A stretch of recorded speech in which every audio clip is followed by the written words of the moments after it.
प्यारे बच्चों, मैं डॉक्टर श्रीकांत व्यास आप लोगों का स्वागत करता हूं हमारी क्लास में। आज हम B Com second year MGS university Ganga Singh university Bikaner के सिलेबस के अनुसार कॉस्टिंग में मार्जिनल कॉस्टिंग चैप्टर ले रहे हैं। मार्जिनल कॉस्टिंग का मतलब होता है सीमांत लागत लेखांकन।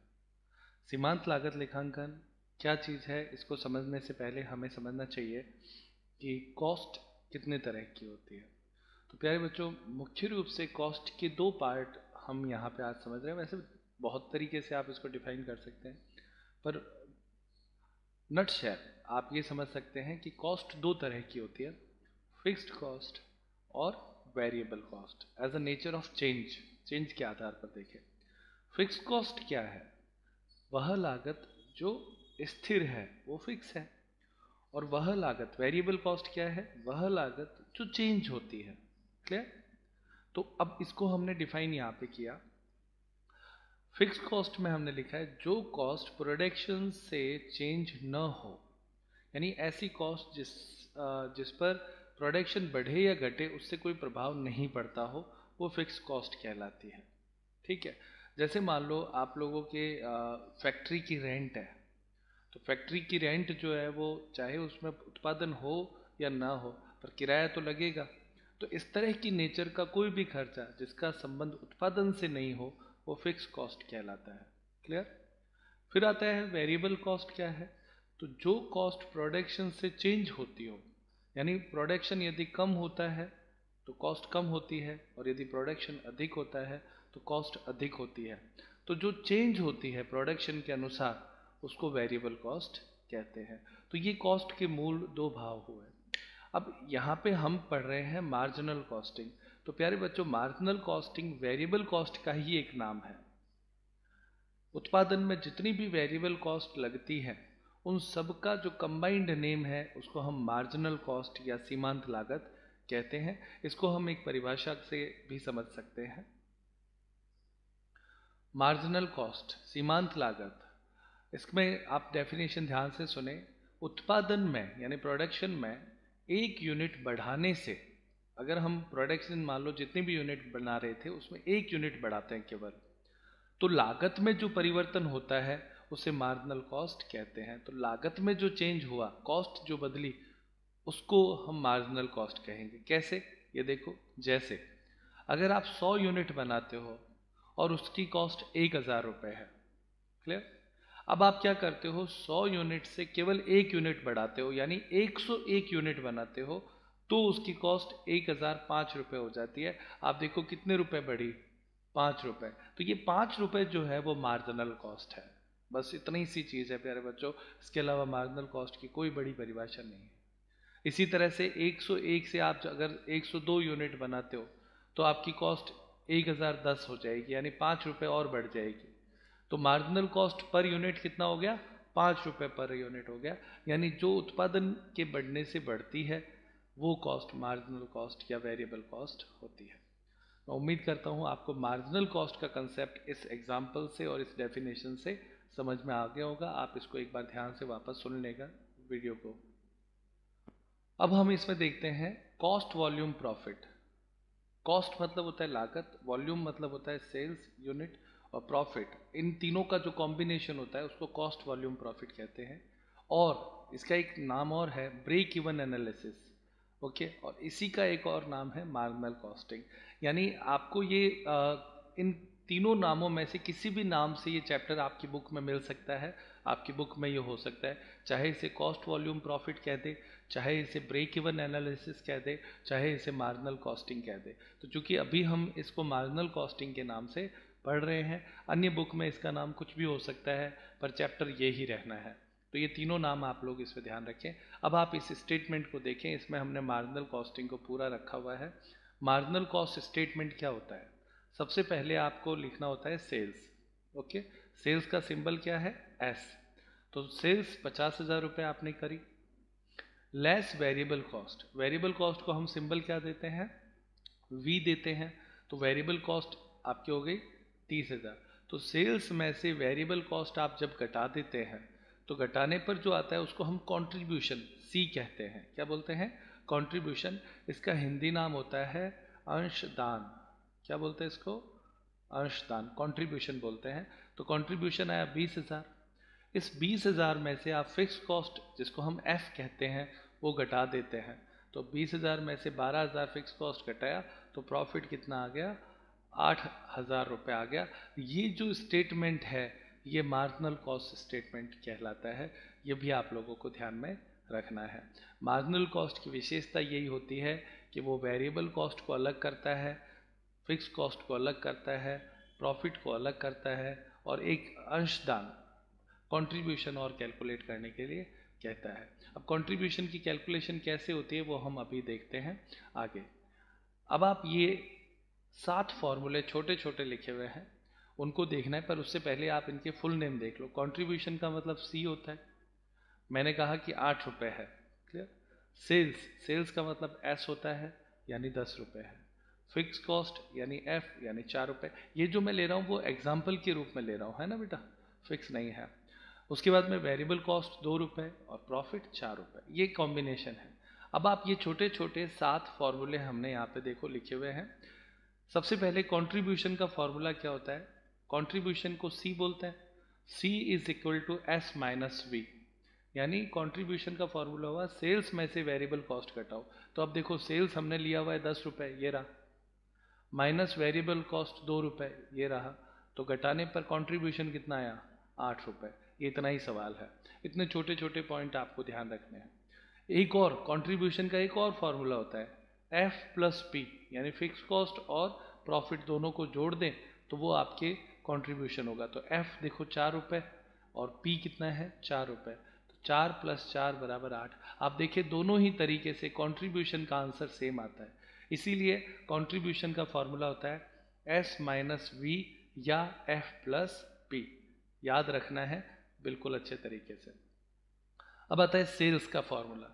तो सेल्स का फॉर्मूला होता है वेरिएबल कॉस्ट वी प्लस सी यानी कंट्रीब्यूशन। तो आप देखें 2 रुपये थी वेरिएबल कॉस्ट, कंट्रीब्यूशन था 8 रुपये, तो सेल्स बराबर कितनी हो गई, 10। ये देखो हमने लिखा हुआ है यहाँ पे 10। यानी ये सारे फॉर्मूले अपने को एक ही चीज़ सिखाएंगे, छोटी छोटी कैलकुलेशन। वी यानी वेरिएबल कॉस्ट का फॉर्मूला क्या होता है, एस माइनस सी, यानी सेल्स में से कंट्रीब्यूशन घटाओ तो वेरिएबल कॉस्ट 2 रुपये आ गई, ये देखो यहाँ पे है 2 रुपये। फिर उसके बाद में प्रॉफिट का फॉर्मूला होता है सी माइनस एफ, सी यानी कंट्रीब्यूशन माइनस फिक्स कॉस्ट, यानी 8 रुपये माइनस 4 रुपये, तो प्रॉफिट आ गया 4 रुपये। और उसके बाद में एफ फिक्स कॉस्ट का फॉर्मूला होता है कंट्रीब्यूशन माइनस प्रॉफिट, तो कंट्रीब्यूशन 8 रुपये था, उसमें से प्रॉफिट घटाया तो ये फिक्स कॉस्ट आ गई 4 रुपये। आप देखिए यहाँ पे 4 रुपये। यानी ये पूरी मैट्रिक्स हर बार छोटी छोटी कैलकुलेशन है, छोटे छोटे फॉर्मूले आप लोगों को ये याद करने हैं। और लास्ट में प्रॉफिट का formula sales minus total cost, तो सेल्स हो गया 10 रुपये माइनस टोटल कॉस्ट में फिक्स कॉस्ट आता है 4 रुपये, वेरिएबल कॉस्ट आता है 2 रुपये, तो प्रॉफिट बराबर कितना आ गया, 4 रुपये। आप ये देखो, तो ये एक एग्जाम्पल के रूप में मैंने आपको ये सारे फॉर्मूले सॉल्व करके बताए। छोटे छोटे 7 फॉर्मूले हैं। मुख्य सबसे इम्पोर्टेंट जो इसमें आपको याद रखना है वो है सी यानी कंट्रीब्यूशन। कंट्रीब्यूशन का फॉर्मूला होता है एस माइनस वी और एफ प्लस पी। ये 2 फॉर्मूले आप इसको मुख्य रूप से याद रखेंगे, और ये आपस में एक दूसरे से बन भी जाते हैं क्योंकि ये एक पूरा सिस्टम है, उसमें आप इसको कैलकुलेट कर सकते हैं। आगे देखते हैं। अब हम इसमें देखते हैं अन्य महत्वपूर्ण फार्मूले जो इसमें अपने लगते हैं। तो सबसे पहला फार्मूला जो इसमें हमें कैलकुलेट करना होता है वो होता है PV ratio, profit volume ratio. Clear? Profit मतलब प्रॉफिट होता है, वॉल्यूम का मतलब होता है सेल्स, यानी प्रॉफिट वॉल्यूम रेशियो कैसे कैलकुलेट करते हैं, तो इसका फॉर्मूला है सी डिवाइड बाई एस इंटू 100, यानी सी बट्टे एस इंटू 100।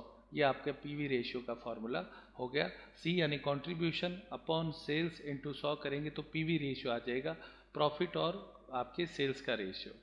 इसका एक फॉर्मूला और होता है चेंज इन प्रॉफिट बट्टे चेंज इन सेल्स इंटू 100। दोबारा से सुने, चेंज इन प्रॉफिट बट्टे चेंज इन सेल्स इंटू 100।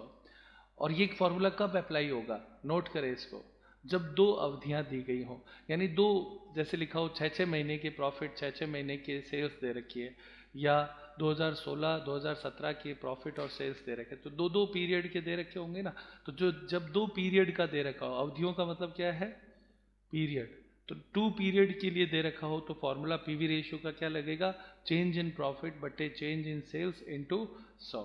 याद हो गया होगा, एक बार बोल के देखें, चेंज इन प्रॉफिट बटे चेंज इन सेल्स इनटू 100।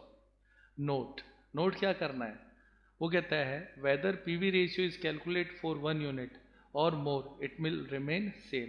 वो ये कहता है कि पीवी रेशियो अगर आप 1 यूनिट के लिए कैलकुलेट करते हो या अधिक के लिए, आंसर सेम होगा। यानी प्रॉफिट रेशियो जो होता है वो कभी चेंज नहीं होता है। आप 1 यूनिट पे प्रॉफिट का परसेंटेज निकालो, चाहे आप 1000 पे निकालो, परसेंटेज तो सेम ही रहेगा ना। तो वही बात ये यहाँ पे कहता है।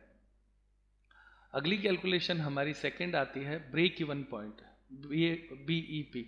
प्यारे बच्चों, बीईपी का मतलब होता है सम विच्छेद बिंदु, यानी ऐसा स्थान जिसको जहां पे न तो लाभ हो, न लाभ न हानि बिंदु, यानी इस बिंदु पे न तो प्रॉफिट होता है न लॉस होता है।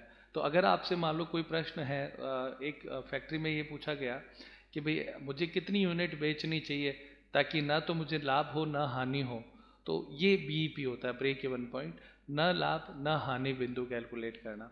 तो बीईपी इन रुपीज में अगर कैलकुलेट करना है तो इसका फॉर्मूला होता है फिक्स कॉस्ट एफ, यानी फिक्स कॉस्ट बटे पीवी रेशियो, एफ बटे पीवीआर, पीवी रेशियो, ये फॉर्मूला होता है।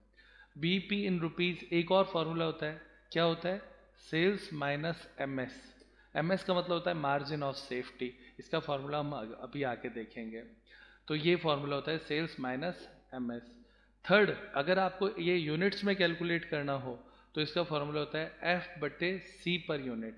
सी यानी यहाँ पे कंट्रीब्यूशन पर यूनिट ही है, तो एफ बटे सी पर यू, कंट्रीब्यूशन पर यूनिट, ये आपका इसका फॉर्मूला अप्लाई होगा। तो ये तीनों ही ब्रेक इवन पॉइंट के फॉर्मूले हैं। नेक्स्ट पॉइंट है third, margin of safety.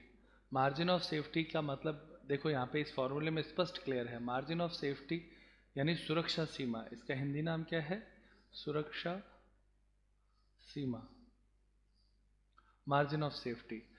In rupees calculate करना हो तो सेल्स माइनस बीईपी सेल्स। जैसे मान लो आपके 1,00,000 रुपए सेल्स हुआ, ठीक है, इसमें से ब्रेक इवन पॉइंट सेल्स यानी जहां नो प्रॉफिट नो लॉस है वो आपके 40,000 है, ये आपके बीईपी सेल्स हो गया। तो मार्जिन ऑफ सेफ्टी हो गया 60,000।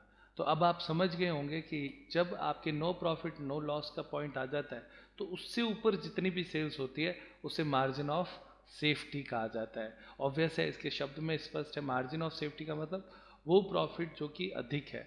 तो बीईपी से जितना अधिक सेल्स होता है, जैसे टोटल सेल्स 1,00,000 थी, बीईपी सेल्स आपके 40,000 है, तो मार्जिन ऑफ सेफ्टी एमएस कितना आ गया, 60,000 रुपये आ गया। ये मार्जिन ऑफ सेफ्टी होता है। Margin of safety in percentage calculate करना हो तो सेल्स माइनस बीईपी बट्टे सेल्स इंटू 100 हो जाएगा, S minus BEP upon sales into 100, ये इसका फॉर्मूला हो जाएगा, ये सेम है। आगे देखें, अगर एमएस इन रुपीज कैलकुलेट करना है, ये भी बहुत इंपॉर्टेंट फॉर्मूला है, इस पर स्टार लगा ले। इसमें प्रॉफिट अपॉन पीवी रेशियो, इसका फॉर्मूला क्या है, प्रॉफिट अपॉन पीवी रेशियो। तो ये जब आप करेंगे तो मार्जिन ऑफ सेफ्टी आ जाएगा, यानी जब प्रॉफिट दिया हुआ हो तो इस तरीके से कैलकुलेट किया जा सकता है। फिर उसके बाद में आता है कंट्रीब्यूशन। तो कंट्रीब्यूशन का एक, ये ऊपर हमने सी बराबर पढ़ा था, यहाँ पे भी एक फॉर्मूला है, C is equal to sales into PV ratio. Sales को पीवी रेशियो से गुणा करेंगे तो भी कंट्रीब्यूशन आ जाएगा। देखो बच्चों, पीवी रेशियो जो होता है ना, ये परसेंटेज में होता है, तो ये बात आपको याद रखनी है, इंपॉर्टेंट है ये। Profit is equal to, formula होता है, अगर आपको प्रॉफिट कैलकुलेट करना है तो प्रॉफिट का फॉर्मूला क्या होता है, sales into PV ratio. Sales और पीवी रेशियो की गुणा कर दो, माइनस एफ यानी फिक्स कॉस्ट घटाएंगे तो प्रॉफिट आ जाएगा, ये इसका फॉर्मूला होता है, याद रखना है। छठा पॉइंट, फिक्स कॉस्ट। तो फिक्स कॉस्ट का फॉर्मूला क्या होता है, सेल्स इंटू पीवी रेशियो। तो आप देखिए ये तो सेम ही है यहाँ तक। अब देखो, जब प्रॉफिट कैलकुलेट करना था तो फिक्स कॉस्ट घटा दिया, और जब आपके फिक्स कॉस्ट कैलकुलेट करनी है तो प्रॉफिट घटा दिया जाएगा। तो फॉर्मूला हुआ sales into PVR minus P, profit घटाएंगे तो फिक्स कॉस्ट आ जाएगी। उसके बाद में नेक्स्ट फॉर्मूला है 7th, सेल्स इन रुपीज़।